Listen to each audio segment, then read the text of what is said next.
Senhoras e senhores, boa tarde. Senhora Presidente Ângela Costa, obrigado pelo convite e pela oportunidade. Me apresentando, estou com 63 anos de idade, fiquei por 17 anos no Exército Brasileiro, basicamente no Rio de Janeiro, aqui na Brigada Paraquedista. 2 anos vereador e estou no 7º mandato de deputado federal. Teria uma vida tranquila, continuando como parlamentar. Mas após as eleições de 2014, eu comecei a analisar a reeleição da senhora Dilma Rousseff, vendo a vida pregressa de Lula, entre outros, como funciona a política brasileira. Eu falei que estaria enganando não ao eleitorado, mas a mim mesmo, caso continuasse sendo deputado federal. E resolvi então enfrentar um desafio. Como é que eu poderia, sem um grande partido político, que obviamente não teria fundo partidário, não teria televisão, não teria apoio de qualquer autoridade conhecida da política brasileira, e tendo a grande parte da mídia contra mim, como eu poderia ser presidente da República? Foram alguns dias planejando e resolvi botar em prática isso daí. Lógico, trazendo num primeiro momento alguns poucos amigos que acreditassem nessa proposta. Porque no começo, o meu próprio gabinete achava que era uma loucura e, logicamente, beirava aí algo hilariante. Comecei a andar o Brasil. Hoje, já tenho ido entre capitais de estado e grande cidade, uns 30 mais ou menos. Então temos conversado com algumas autoridades nesse sentido. Há aproximadamente 40 dias, fui convidado pelo embaixador da Espanha, onde com mais 14 embaixadores, ele me ofertou um almoço em Brasília. À esquerda, o embaixador americano, à direita estava o alemão, mais um pouquinho ao lado o italiano. E fui sabatinado bastante sobre várias questões, entre essas. Um dos poucos momentos de contração eu fiz com o embaixador da Itália, que falei que dar-lhe-ia um presente o ano que vem, caso fosse presidente. A entrega de Cesare Battisti, que já temos bandidos demais em nosso Brasil, e isso nos causa um transtorno lá fora, sim. Temos algo muito mais grave que a corrupção no nosso Brasil. É a questão ideológica. Isso tem tomado grande parte a nossa juventude. Olha, o PT gastou o dobro do que vinha gastando anteriormente, governos outros, na questão da educação. E a sua qualidade caiu. Grande parte de nossas escolas e algumas universidades não formam profissionais, que lá na frente alavancariam a nossa economia. Formam apenas militantes.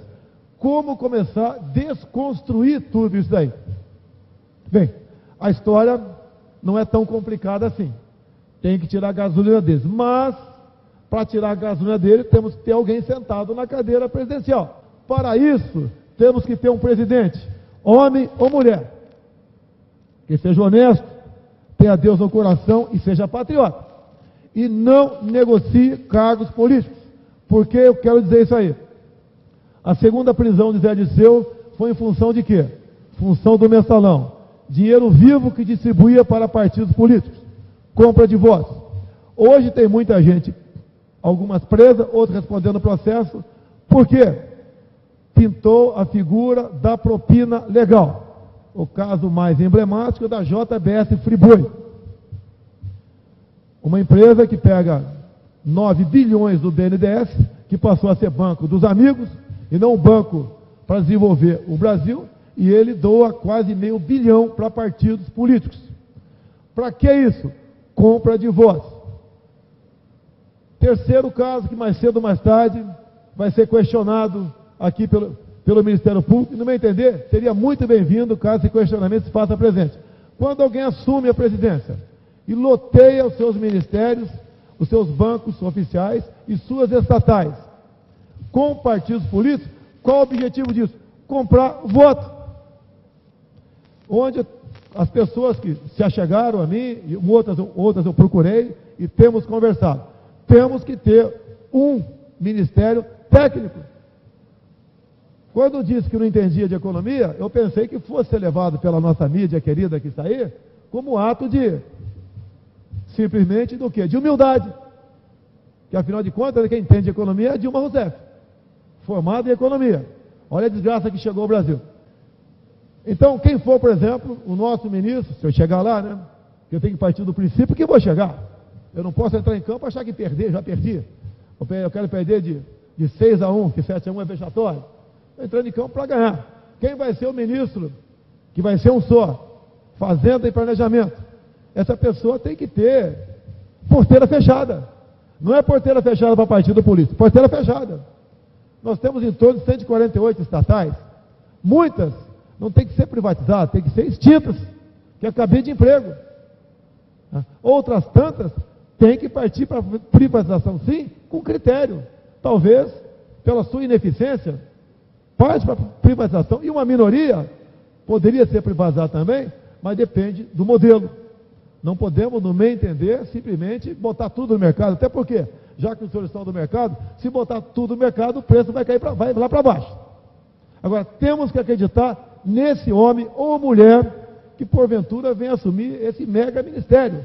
Mas esse mega ministério apenas não vai dar conta do recado. Não basta ele falar apenas em desregulamentar, que tem que ser feito, desburocratizar, facilitar a vida de quem quer investir, fazer com que a regulação trabalhista beire a informalidade no tocante à legislação, a exemplo dos Estados Unidos, porque aos poucos a população vai entendendo que tem um trabalho muito forte dos sindicatos, que é melhor, segundo eles têm dito para mim, querida imprensa, que é melhor menos direito e emprego do que todos os direitos de emprego.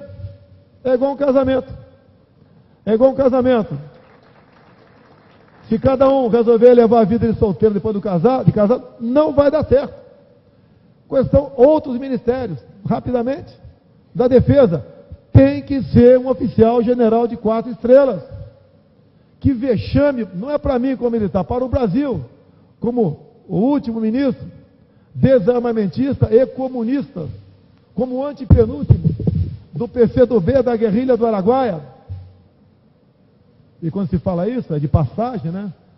A mídia agora, um documento da CIA, Geisel e Figueiredo, não sei o quê. Pô, primeiro, como esse cara se infiltrou lá?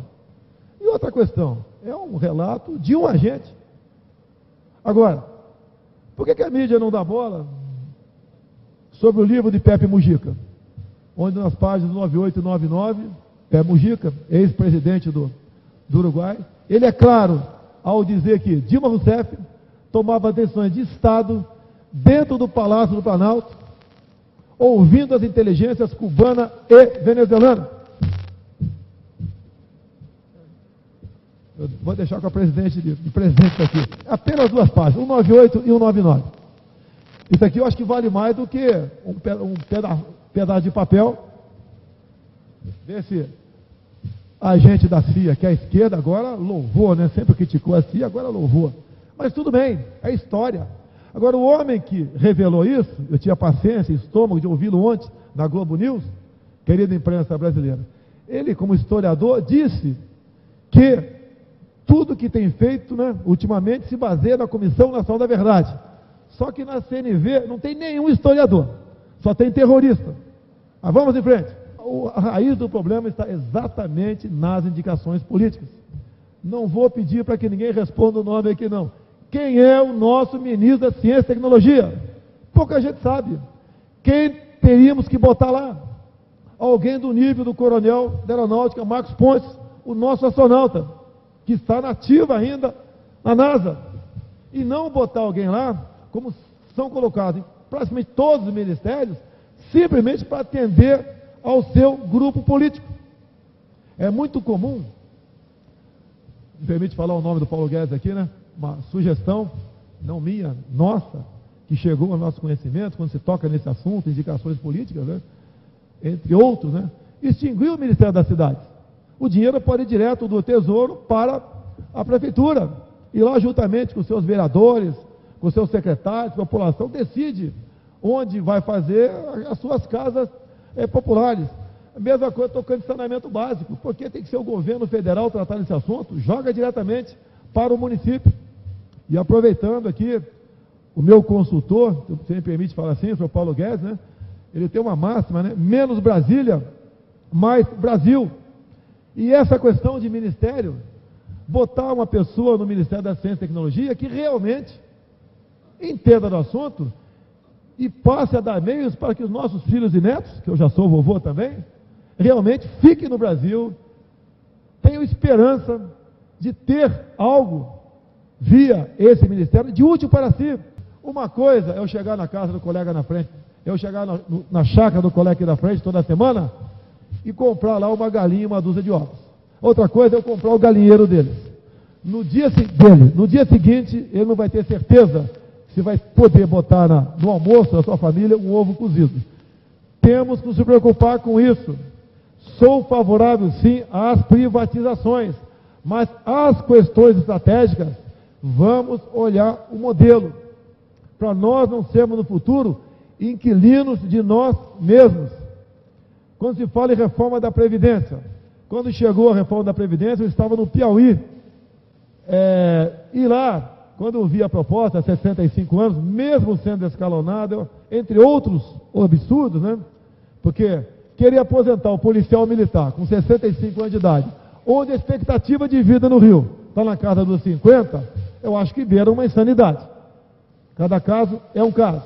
E quando se bota no papel os 65, sem entrar em demais detalhes, isso o outro lado pega, potencializa e vai dizer que todos vão se aposentar no cemitério e a melhor reforma da Previdência não é a que eu quero, uma possível equipe econômica minha ou quer. É aquela que pode passar na Câmara e no Senado. Aqui, com toda certeza, todos vocês entendem muito mais de economia do que eu, mas eu duvido que entendam mais de política. E nós devemos então fazer o quê? Fazer o casamento, para buscar a solução dos problemas do nosso Brasil.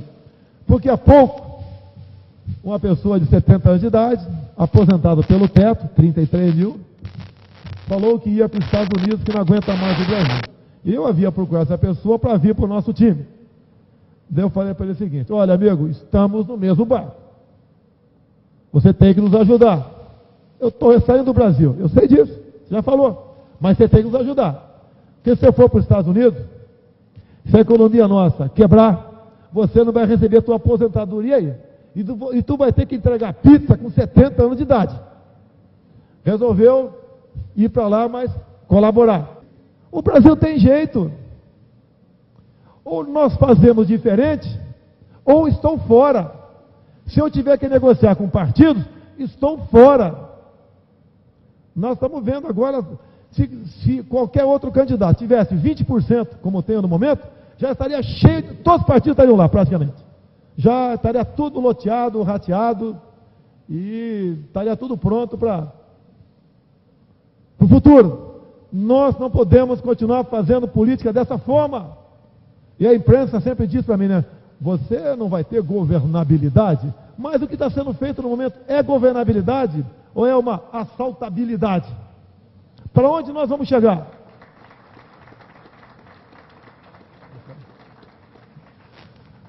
Receber um aplauso de vocês não tem preço.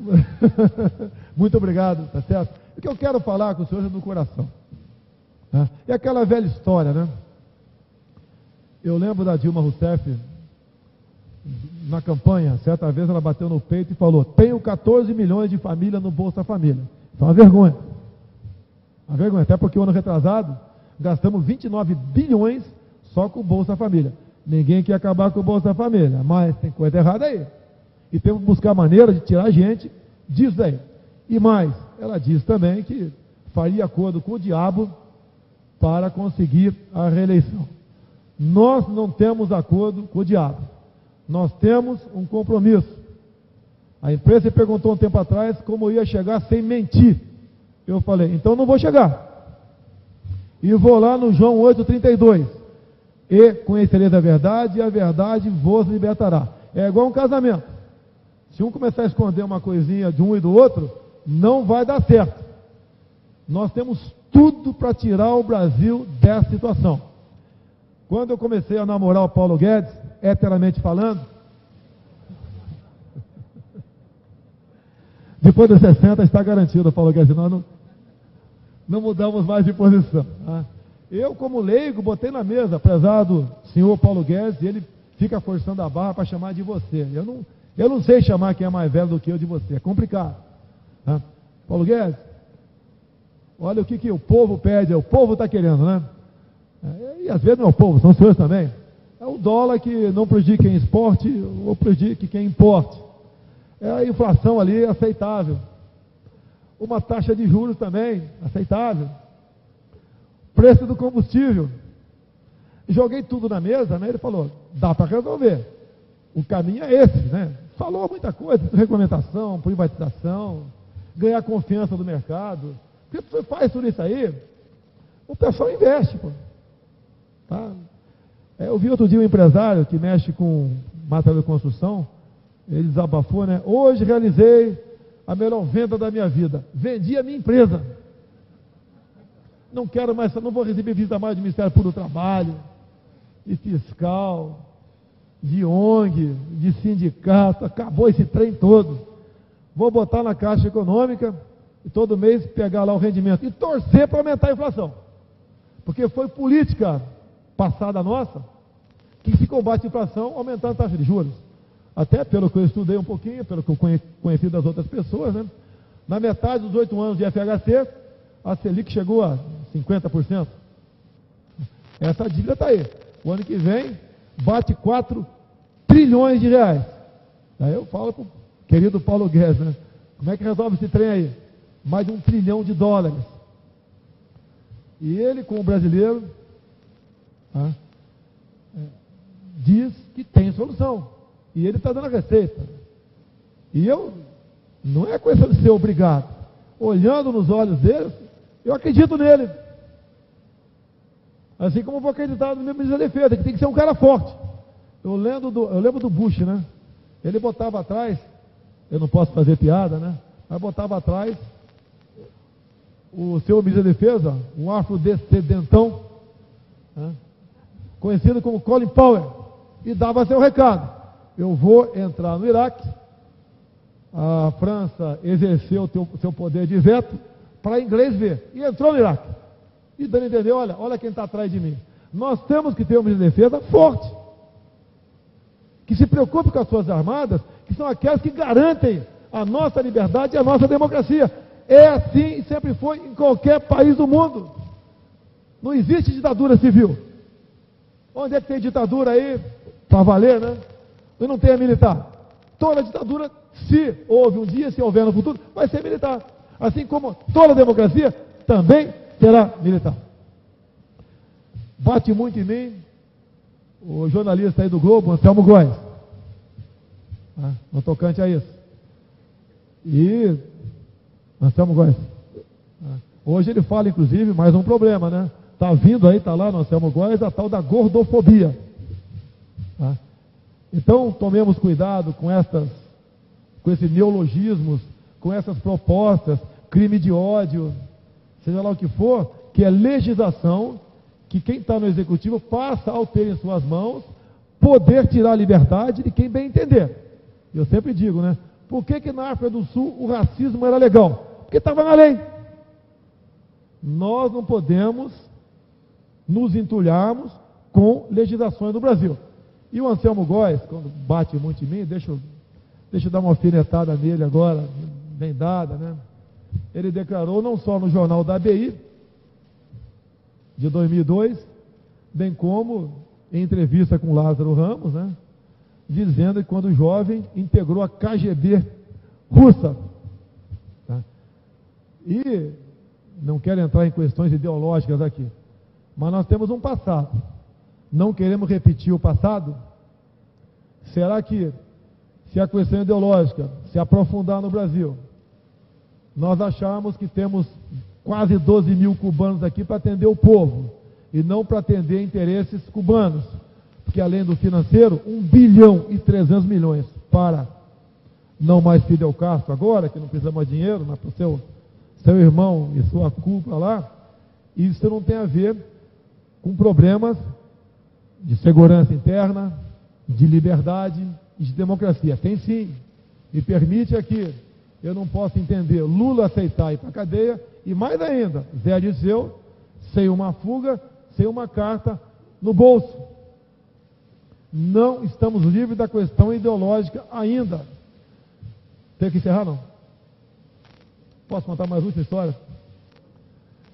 Tem um livro de um coronel cubano que era o 01 da segurança de Fidel Castro. Em dado momento, quando apareceu a questão de tráfico de drogas, que a rota era por Cuba, o general, chefe do exército cubano, foi responsabilizado por aquilo. E quando esse coronel assistiu o fuzilamento do homem de confiança de Fidel Castro, que desceu com ele de Serra Maestra, que esteve com mercenários nos anos 70, na luta de Angola, ele resolveu se preparar para sair de Cuba. Não conseguiu, pegou 3 anos de cadeia e depois saiu. Saiu, fez um livro. O que mais interessa no livro? Além de dizer que tem gente nossa em Cuba, que para nós aqui desapareceu do político. Ele diz o seguinte: todo mundo que um dia foi em Cuba, serve para o Anselmo Góes aí. Com a tua esposa, tudo foi filmado. Esse tudo você pode falar, e daí? Não. No hotel, também foi filmado. No banho, também foi filmado. Se você não foi com a tua esposa, foi com o teu namorado, também foi filmado. Se você não levou ninguém e lá transou com a menina de 12 anos de idade, também foi filmado. Daí eu comecei a entender algumas figuras em louvar Fidel Castro aqui no Brasil. Com aquele filme lá, eu falo até que minha mãe é virgem. Meus senhores, encerrando, a economia é importante, não há dúvida, mas tudo é interligado. Quando eu vi aqui turismo sem combater a questão da violência, não haverá turismo no Brasil. Quem de fora quer vir curtir Copacabana aqui? Não vem. E a questão da violência se combate com inteligência, com energia, e em alguns casos, com mais violência ainda. Quer achar que eu estou errado? Está cheio de pré-candidato aí que vai continuar no politicamente correto. Vai continuar defendendo essa atual política de direitos humanos, política de desencarceramento, defendendo audiência de custódia, defendendo saidões, defendendo, repito, direitos humanos para esse tipo de gente. Eu não quero que ninguém sofra, mas o objetivo do xadrez é tirar o marginal do convívio nosso. A questão da manutenção dessa intervenção federal no Rio, que para mim é uma intervenção política. Eu votei favorável a ela, apesar de grande parte da imprensa dizer que eu votei contrário. Votei favorável porque antes dela do que nada. Agora, se eu chegar lá, a intervenção vai ser feita para valer, com planejamento e ao lado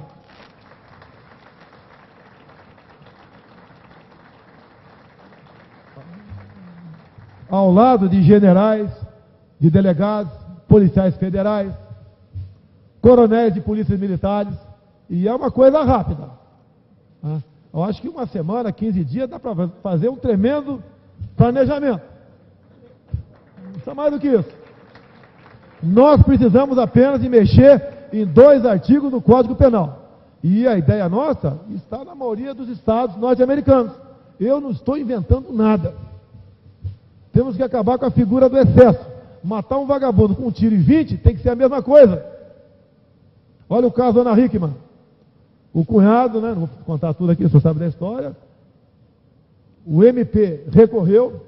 Eu acho que esse fala MP recorreu é uma minoria do MP que deve agir dessa maneira, E essa pessoa vai para tribunal de júri. E outra coisa, chama-se excludente de licitude em operação. O policial, o agente de segurança, responde, mas não tem punição. Isso existe nos Estados Unidos. Imagine quem dos senhores não conhece, eu tenho um filho, um parente, um amigo, que prestou o serviço militar obrigatório. Essa garotada está na rua aí. Não o serviço militar obrigatório, mas o engajado, com 20 anos de idade. Está lá torcendo para o seu Botafogo, vai na praia, está doido para ir namorar, e está numa missão hoje à noite. Recebe tiro em cima, reage. Vamos botar esse moleque numa auditoria militar para pegar de 12 a 30 anos de cadeia. Qual a responsabilidade do chefe supremo das Forças Armadas? Nenhuma. Se estamos em guerra, os dois lados têm que atirar. Ninguém defende você chegar em nenhum local atirando. Mas em havendo uma reação, um ataque, tem que haver uma reação.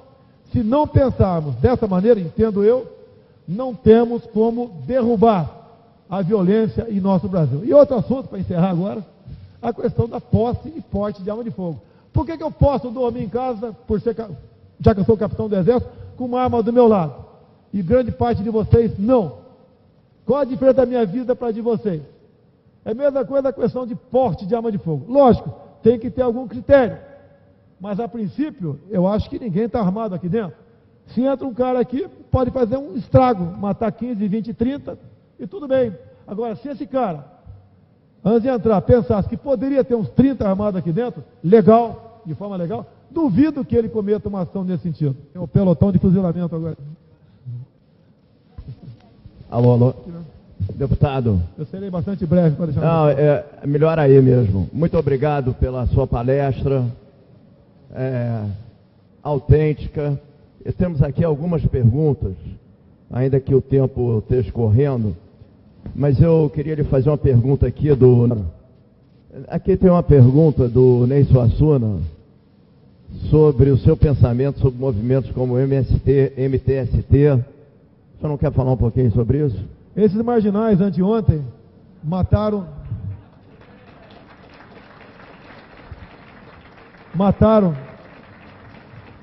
em Anapu um fazendeiro, que por coincidência eu conhecia o irmão dele e o vídeo viralizou pedindo socorro. Tá? É num estado de muita emoção, logicamente, que ele fez aquele vídeo. Hoje de manhã eu conversei com ele. Eu fico feliz aqui porque já tem pré-candidatos que estão dizendo a mesma coisa, né?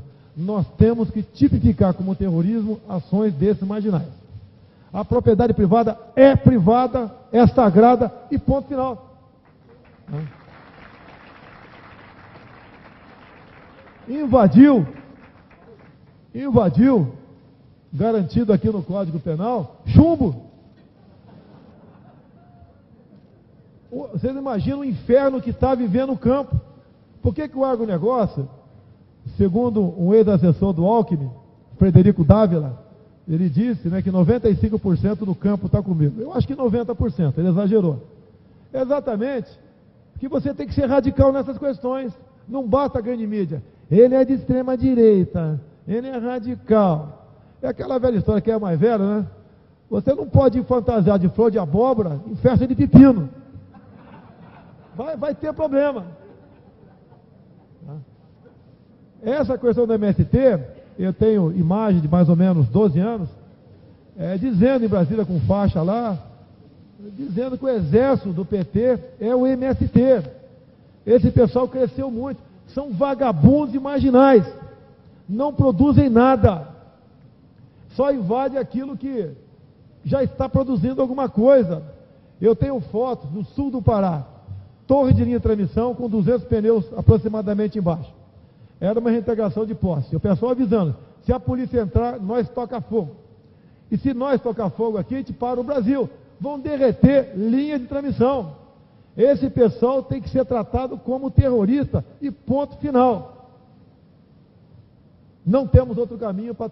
Inclusive vai haver um congresso agora em Brasília, do Sem Terrinha. Eu tive acesso, eu não fui lá, dessa vez não posso ir, né, que seria identificado, eu sou meio branquelo, seria identificado muito facilmente ali. Tá?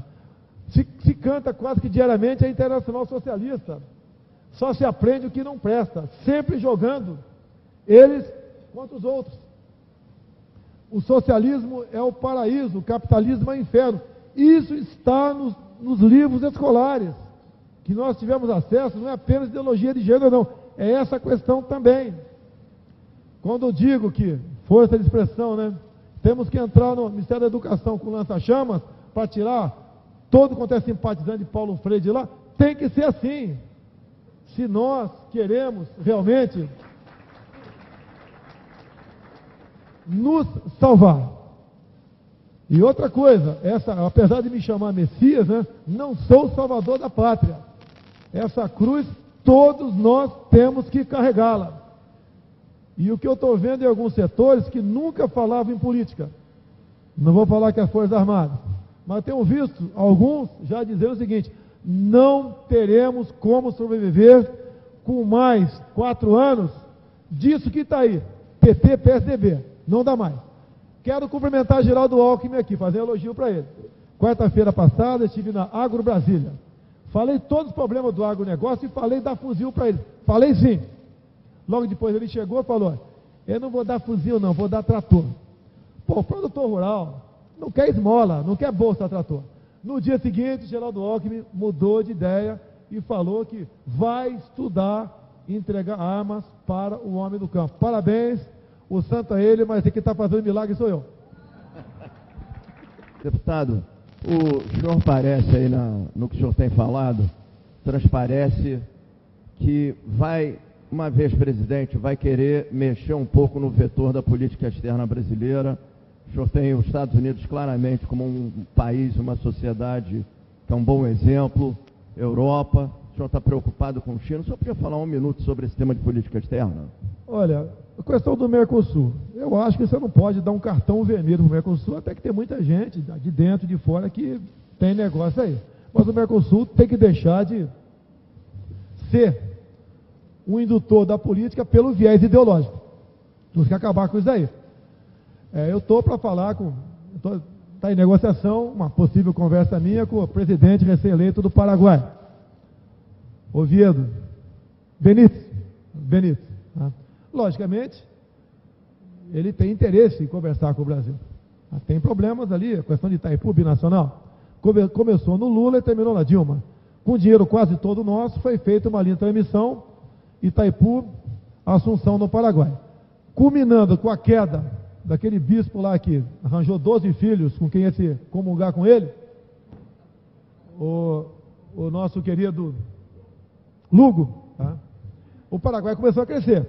Eu sei que a economia do Paraguai é menor que muitos estados brasileiros, mas é um país que começou a entrar nos trilhos e querem conversar conosco, não só a questão da energia, Itaipu, bem como outras questões. O próprio pré-candidato aí, Flávio Rocha, que tem grande parte das suas empresas lá no Rio Grande do Norte, já levou algumas para o Paraguai. É porque levou para lá. Fugiu de coisas, das amarras que nós temos aqui. Até conversando com o pessoal da economia, que eu levo os problemas, né, para que a gente possa discutir num possível debate. Eu não estou fugindo do debate não houve nenhum até o momento. Eu não vou participar de mesa redonda porque tem 1% de intenção de voto, mas não vou mesmo. Discutir com Manuela Dávila sobre extinção da PM, ou com Boulos de invasão de terra. Tá? Então essas questões, nós temos que diminuir o custo do Brasil. Se você trazer a confiança para cá, desburocratizar, as empresas, a exemplo do Trump, fez nos Estados Unidos, o pessoal fica aqui, o pessoal começa a investir aqui. E nós temos tudo, no meu entender, com boas pessoas ao nosso lado.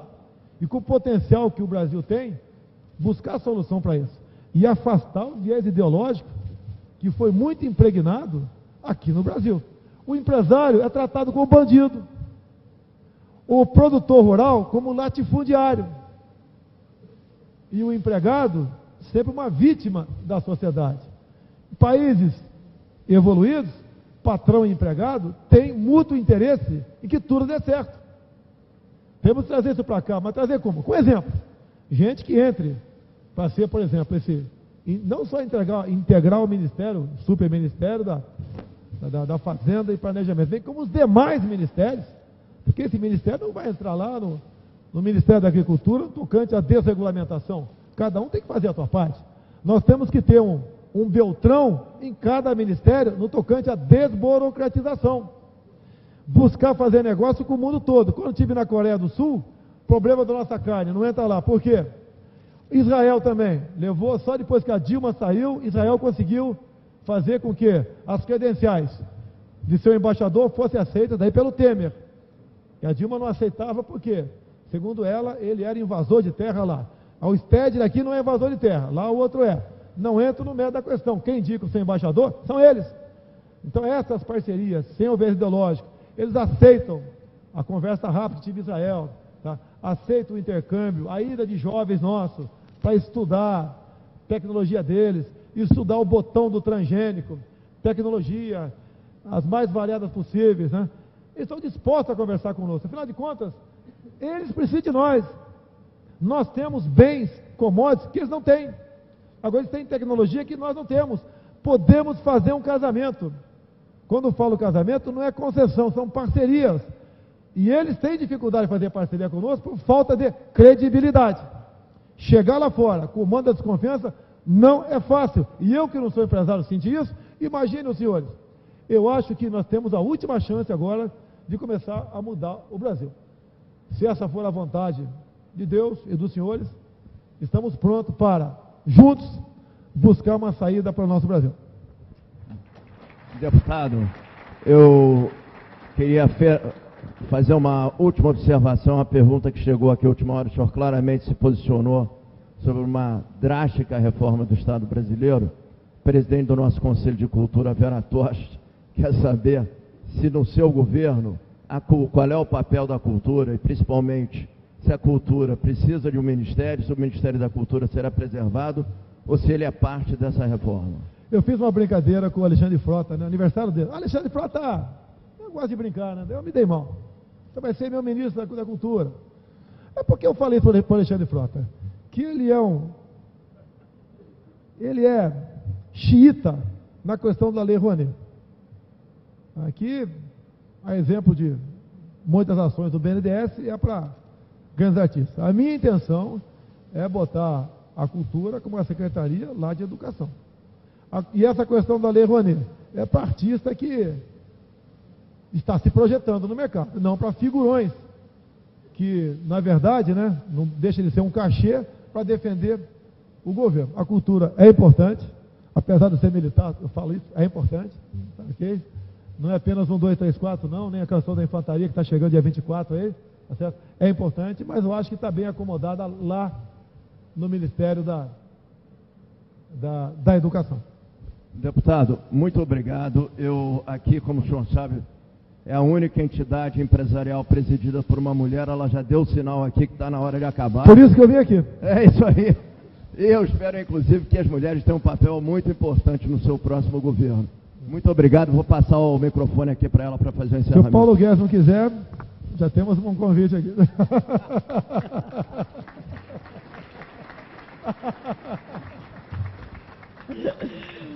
Obrigado, deputado, realmente, pela sua presença, pelo seu esclarecimento, da sua maneira bastante objetiva, clara de colocar as coisas.